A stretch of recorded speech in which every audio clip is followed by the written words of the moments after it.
Alrighty guys, so here we have my in-laws and my daughter sitting on the couch somewhere learning about the sonography of OB as well as the fetal, facial, neck, and face anomalies.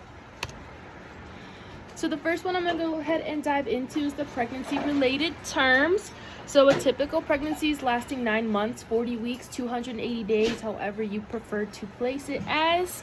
And they're broken into first, second, and third trimesters. The first trimester is from conception all the way to 12 weeks and 6 days. You have the second trimester, that's from 13 weeks to 26 weeks and 6 days. And then you finally have the third trimester, which is from 27 weeks all the way up to 42 weeks if the patient decides to go that far. After the trimesters, in between, the estimated date of confinement, which is the EDC or the due date, is determined by the first day of the last menstrual period of the patient. Sometimes this may not be super reliable just because the patient may not always remember that first day of their last menstrual period, but the measurements from the first trimester measurements will go ahead and help that as well. Within this period, you can also have the embryo and the fetus. The embryo is from the conception to 10 weeks, and then after 10 weeks, the fetus is automatically referred to as a fetus. And also, you have full term, preterm, and then insufficiently developed fetuses. So full term is any fetus born after 37 weeks. You have your preterm labor is anywhere between 24 and 36 weeks. And then your insufficiently developed fetuses are born before 24 weeks. When was Rob? Rob was, oh my God, 34 weeks. 34 weeks. So he was considered preterm. Yeah. So he's a preemie. Yeah. So 4 pounds. Then I had a full term that was 5 pounds. Alrighty, so the next thing we're going to go ahead and go into is exam comfort and also the potential complications that can happen during the specific exam.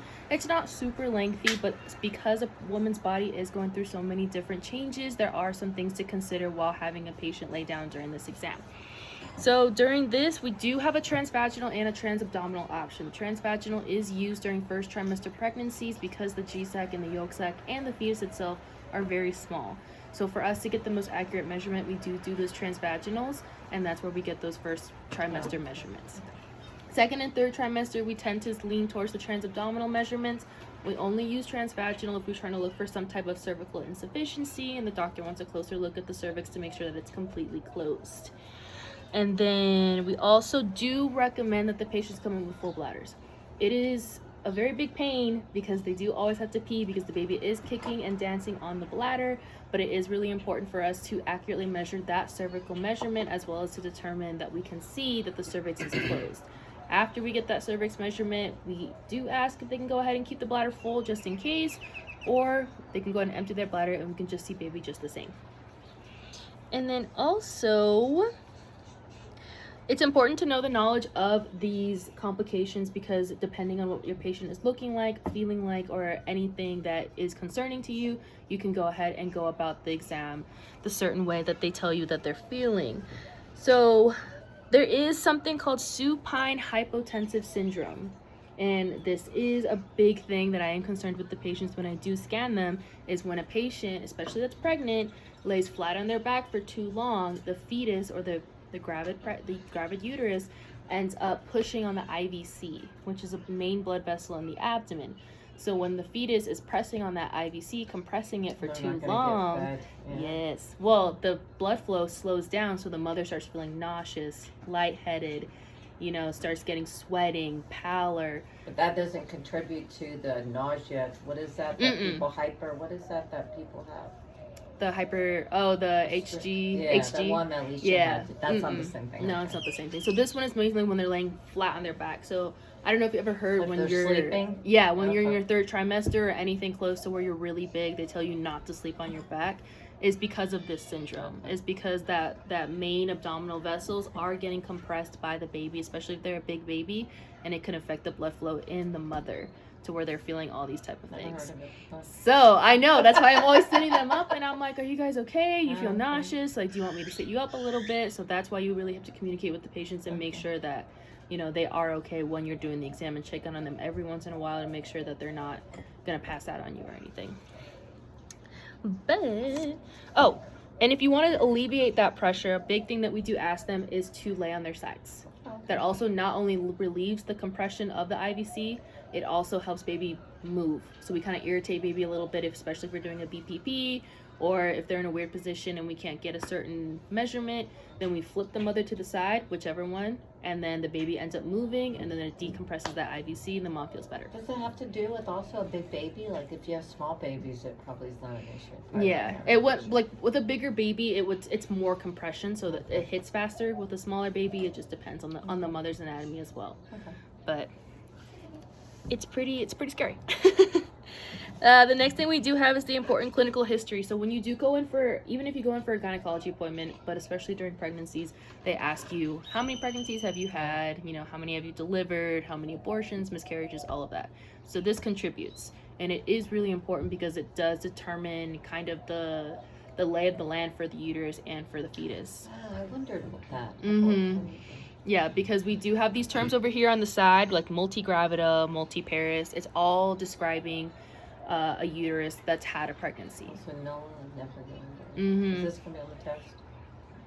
Well, I need to look at it. So the multigravida is more than one pregnancy, so you would be considered multigravida because you had 3. And then multiparous is given multiple births, so that you're multiparous, and then I am not because I've only given one time. Prima. Yes, so I'm primiparous because I've only given birth to 1. Oh, okay. And then we have multiparous, which multiple births. Nulliparous is never given birth, so this can still be considered, like, even if the patient is pregnant, but say they miscarried early on and they just had a DNC or anything, they still had a pregnancy, so they would be gravida 1, but they would not have, they'd be parous 0 because the baby was not born full term. Okay. And then there is the primigravida, which is the first pregnancy. So that's what lay would have been to me. Okay. But other clinical ones to consider, so the gravidities, the total number, the parity is past 20 weeks. So when we do consider parity, like how many pregnancies have gone to like birth, it's after 20 weeks because anything remember 24 weeks and before, the fetus is kind of insufficiently developed. It's difficult to keep the fetus alive and everything.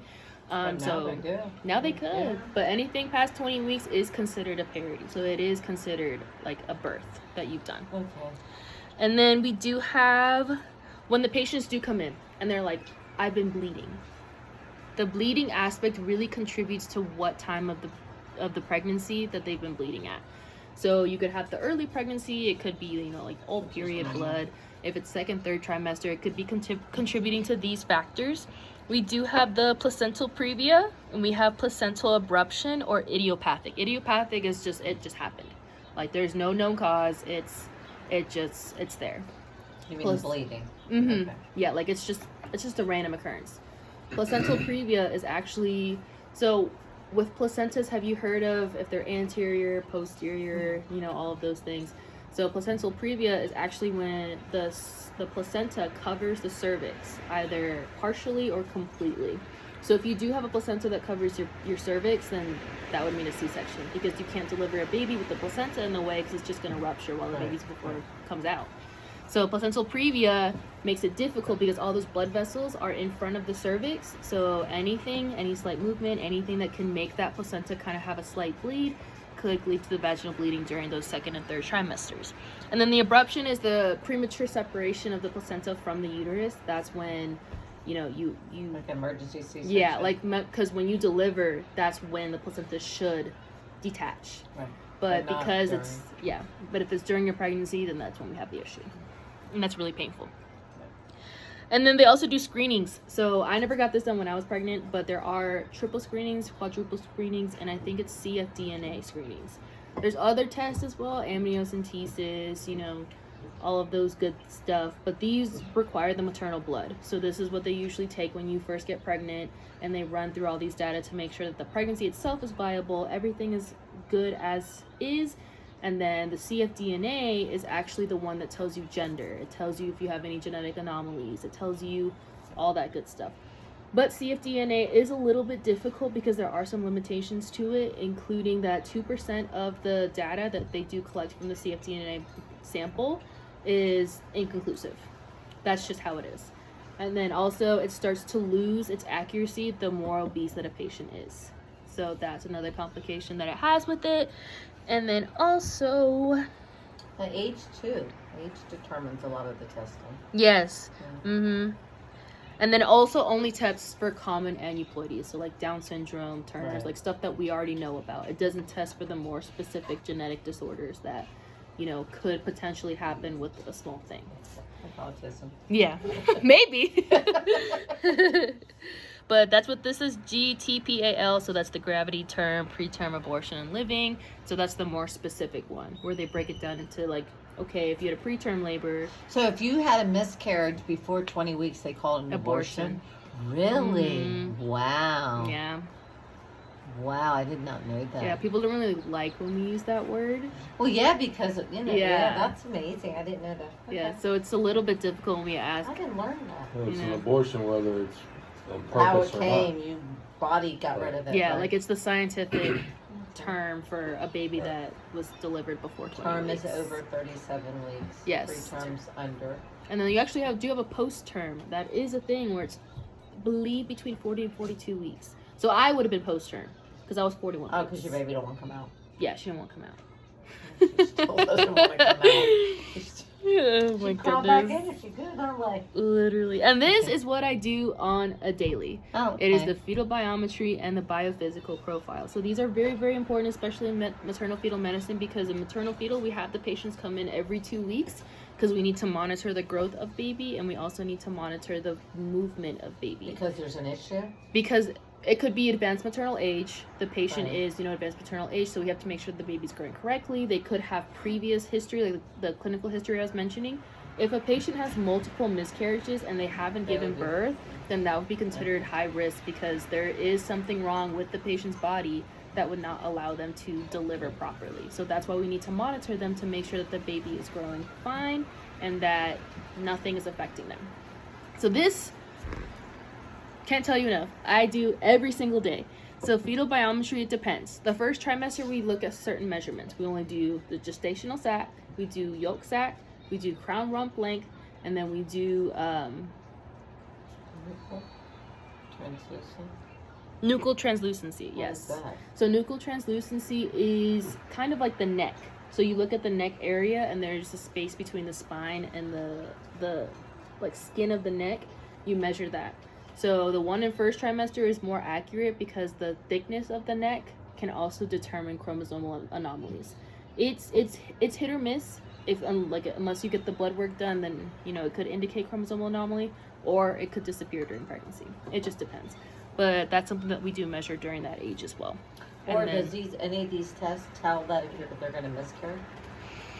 No, it just really gives you like the gestational age of the baby. So this is the most accurate. First trimester is the most accurate. Even if you don't remember that first day of your menstrual period, what they're measuring during first trimester is what most likely the baby is going to deliver at. Oh, okay. So that's what the machine calculates depending on all these measurements. Second and third trimester is what I see every day on a daily basis. So this is what we're looking at: the femur length. We're looking at the abdominal circumference. We're looking at the head circumference, the biparietal diameter. We're looking at all that fun stuff. So multiple measurements combined together to give you that where you're measuring based off your due date. So when all these measurements combine, you can have a patient that's measuring 2 weeks ahead or 2 weeks behind. It just depends. Or like their femur length is extremely tiny, but their abdominal circumference is really large. So the reason why we do have these patients come in is because we need to monitor those different little aspects of it to make sure that they're still on track, and we don't have to either tell them that they need to deliver early or deliver later. Just Or not a all, big baby. Or... yeah, that's what they all come in for. How much do they weigh? And I'm like, I'm diabetic. My kid's going to weigh 12 pounds. maybe. But so that's the second and third trimester. Shut up. And then the BPP, it's really dependent. So the doctor that I work for right now, he wants BPP done after 23 weeks. Some doctors wait later, maybe 28 weeks or something, but doctor wants it after 23 weeks. So every 2 weeks after 23 weeks, we have to check on the baby's fetal movement, which is like the big movement. It's like What's BPP stand for? biophysical profile. Oh, okay, for this. Okay. Yes. So biphysical profile stands for the movement. So that's baby's big movements. It's the turns, it's the wiggles, it's the arm moving everywhere. Like it's the big kind of movements you want to see from baby. You have tone, which is the smaller one. So baby's kind of suckling, that's a tone. You have baby's fingers moving, that's a tone. You have baby's toes kind of flicking, that's a tone. So those are the smaller movements. Movement is big, and then tone is smaller. And then we also measure for breathing. So what we do is we kind of find the baby's diaphragm, which is that separation between baby's heart, which is the thoracic cavity, and the abdominal cavity, and we look for little movements that go up and down. So these up and down movements show that baby is practicing breathing. So of course, because baby is submerged in amniotic fluid, they're not actually breathing oxygen, but they are sucking in that amniotic fluid and kind of developing their lungs to be ready for when they come out and deliver. Another thing we do test for in the BPP is the AFI. That's the amniotic fluid levels. And I don't know if you've heard polyhydramnios, oligohydramnios. That is what we measure for when we're measuring AFI. So we're looking for the pockets, the biggest pockets in each of the 4 quadrants, and they add up to give us a number. So if the patient has way too much amniotic fluid, the baby's swimming in it, it could indicate other issues with the baby. That's polyhydramnios. But if the baby's losing amniotic fluid, not as much fluid as we like at the age, then that's oligohydramnios. So it also indicates another problem with baby. But is it baby, or you could be leaking the amniotic fluid? It depends. So when we see those levels, it's like we have to figure out if baby's, because baby swallows this too. Baby pees it too. So what do they do? So if there's a good balance, you're gonna have normal AFI. If baby's swallowing but not peeing, you're gonna have less, and then there's gonna be kidney issues or something like that. It just depends. Okay. Next, fetal positioning. So this is actually I saw a woman on a ball today on a TikTok video. Yeah. Her baby was breech, and she did all these exercises on this ball and turned her baby before her. Yeah, it was It's amazing. actually really interesting. Fetal positioning is crazy because she did it herself. Yeah, because they do have a procedure where they will literally turn the baby. That's the old days. Yeah. I think the ball thing's better. Yeah. So I do have patients that come in where baby was breech one visit and head down the next. Like babies are just depending on their age. I mean, of course, the further they get in. That's what they said. Yeah. It's amazing. Yeah. So depending on like what kind of how far along they are, it's easier for baby to move or it's more difficult. So we do have multiple different fetal positions that they can be in. We do have cephalic, which is the one that we want for delivery. It's when baby is head down. So what we do when we look for fetal position is which anatomical body part is closest to the internal os of the cervix. So if you have head that's closest to that internal os, you're gonna have baby head down. If you have butt, anything else other than head, the baby's gonna be considered breech or transverse. So transverse is where the baby's lying sideways. So it's like kind of like this way. Oh, okay. And then breech is gonna be head up. That's how Eric was born. Ooh. Can you tell? Kind of. But baby that is breech, there's multiple different breeches. So we do have complete breech, which is where baby is completely head up, like feet are down, but it's kind of like the baby's sitting. Like it's just legs are still down, knees are kind of extended. That's just how baby is. We also do have frank breech. Frank breech is when baby's hips are completely so baby's hips are completely up. Oh, maybe Monica was born this one. Breech. I think they had a C-section. Frank breech is where the legs are completely right next to the head, and then the butt is down. And then we do have Frankling breech, which is where one foot is towards the cervix. So baby is still head up, but baby's foot is kind of trying to wiggle its way to the cervix. So that's a little bit difficult. Do they pull it out? They typically don't like to do vaginal deliveries with breech babies because it becomes difficult. So that's why we always monitor them when we do those exams, because we need to see where baby's at, especially before they deliver. So the next thing we're going on to is the fetal face anomaly. So this is actually pretty cool. I haven't seen anything myself just yet, but there are so many different fetal facial anomalies that can happen that it's kind of scary. And they're all related to certain genetic anomalies, certain aneuploidies, certain chromosomal abnormalities that we're looking at. So all of these listed here are related to specific ones, but the chapter that I was reading only refers to the facial anomalies themselves. So I'll go with the pictures first. So this picture, so the nose is right here. This little protrusion over the top is called a proboscis. So it's actually a protrusion that grows between a closed set of eyes, and it's usually associated with like holoprosencephaly. It depends, but it's a protrusion that happens between the eyes, and it's kind of like that. Like it just the sticks third out of the eye? forehead. Isn't that was what called third eye? Yeah, I mean, yeah, it just sticks out of the forehead. Like it has no But there's- optical. Oh, okay. Yeah, it has no optical like anything, but it's just like a protrusion right here. Okay. So that's what it would look like on ultrasound, kind of like Pinocchio. Oh, okay. And then right here you have micrognathia, which is when the baby's chin is recessed. So it's basically baby has no chin. Logan. I knew you were gonna say that. So that's called micrognathia. That's when baby has no chin. Okay. Or a recessed chin. And then this one down here is actually a really hard thing to spot. It's called amniotic band syndrome. Nice. Amniotic band syndrome is, of course, the baby are capsuled in their amnions, and when kind of wisps break off, they can get entrapped on baby's anatomy. So you can have babies that are born, like, have you heard of the babies that are born like without hands? Like they were completely fine, but like they were missing a hand or they're missing a finger, or that's probably because of amniotic band syndrome. Because it wraps, it wraps around that baby's certain appendage, and it either cuts it off completely, so baby's not gonna have a hand anymore, or it restricts the blood flow to where it doesn't grow. So this is a really rare thing to find. It's really hard because it's this little wisps right here. Where does the band come from? From your uterus? From the amnion. Oh, so from you the know how that amnion. thin amnion, the amniotic sac? Yeah. So when your water breaks, that's when the amniotic sac breaks and everything. So these are little bands that come from the amnion itself, and it's pretty thick compared to the baby. And when it wraps around, because baby's moving. Baby's always moving in the womb. So when the amnion band breaks off and the baby's kind of wrapping around itself, it will constrict. Like you have babies that will have across the face, and like they'll have that indentation in the face because that's how they grew. You don't have anything about large ears. You have small ears. I know. That's all you. That's all you. But when we do go to the fetal face anomalies, so Holland prosencephaly is a group of brain anomalies. So these brain abnormalities, it can cause facial anomalies, which is why it's on here. So holoprosencephaly, you will see these facial anomalies associated with it. You have hypotelerism. It's when the eyes are close set, so they're very close to each other. You don't have normal spacing between them. We measure, it's called OFD, and it's the measurement between both insides of the eyes, the orbits, when we find it in uterus. And then you have sebocephaly, which is the closed set of eyes and then one nostril. So baby's eyes are going to be closed, and they're only going to have one nostril.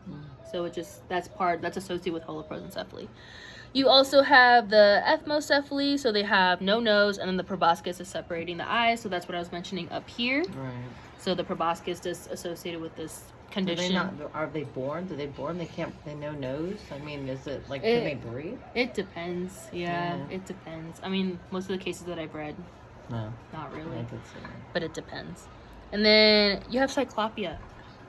Yeah. You do have babies that are born with the fusion of the orbit, so it's basically one eye. One eye, yeah. And then you also have, this is the most common facial anomaly, is the cleft lip, cleft palate. So we actually do get this on ultrasound. So it's part of the anatomy scan that we get, is we try to find baby from this view. So our beam is kind of aiming towards baby's face this way. And we try to find the palate of baby to make sure there's no disruptions in it, to make sure that there's no division, that it's completely intact, that would indicate there's no cleft palate. But if there is cleft lip, we also get this view from here, so we can see baby's lips and then baby's nose and the nostrils. We want to see there's no separation between the lip and the nose. So when there is that separation, the baby is considered to have the cleft lip. So we do find these in the anatomy scan. Boss's grandson. Oh, they have that? Yeah. Yeah, so you can't have cleft lip. And club feet. Oh, which yeah. is a genetic. Yeah, that is, yeah. They do have, you can't have cleft lip without having cleft palate, or cleft palate without having cleft lip. They're not really exclusively associated, but we do look for both of those during the anatomy He scan. had both. They fix. I mean, surgery now is crazy. Cleft palate is really hard because it's that hard bone that's up there, but we do try to get those during the anatomy scans, and that's like the number one thing we look for. But we also do have microphthalmia, which is the decrease in size of eyes, like the small eyes. And then we have anophthalmia, which is the absence of the eyes completely. It didn't form correctly. We have hypertelorism, which is the opposite of hypotelorism, which is... Stop reading it. White eyes, the opposite. Hypertelorism is wide set eyes, so it's when the eyes are really far distant from each other. I see a lot of people like that. So it's probably common. I think that's in the Frenchie DNA. Oh my gosh. White eyes. And then moving on to the ears, we have the microtia, which is the small ears. We have the anotia, which is no ears. One ear can be gone, the other's there, or both ears completely gone. Well, you got your quiz after, so you gotta pay attention. And then we have the amniotic band syndrome, which I was telling you is the entrapment of the limbs base of the amnion. That's gonna be that picture over here. So this is actually so cute to see on ultrasound. It's macroglossia. It's where the tongue protrudes from baby's mouth, so it's like this. But it never goes in. Their whole life, it just hangs out like a dog with no teeth. So it's really associated with Down syndrome. So have you seen... Oh, babies walk, have you seen Down syndrome? Like their tongue won't go in. That's macroglossia. But they don't. Can you fix it? I have no You haven't seen it. I haven't seen it. No. But that's what that is. But they're like little ultrasounds are like this. Aww. And won't go in. Okay. And then you do have the epignathes, which is the oral teratoma, and you have the micrognathia, which is the small mandible recessed chin. So the epignathes, the oral teratoma, we're gonna get into next, which is the neck anomalies. It can be confused for a cystic hygroma or any other complex mass in that area. And then we have the fetal neck anomaly. So like I was saying, you have the cystic hygroma, which is also referred to as a lymphangioma. It's most commonly located within the neck. So these ultrasounds are really cool because this is a neck mass that you can see in a fetus before they're even born. And then this is a goiter.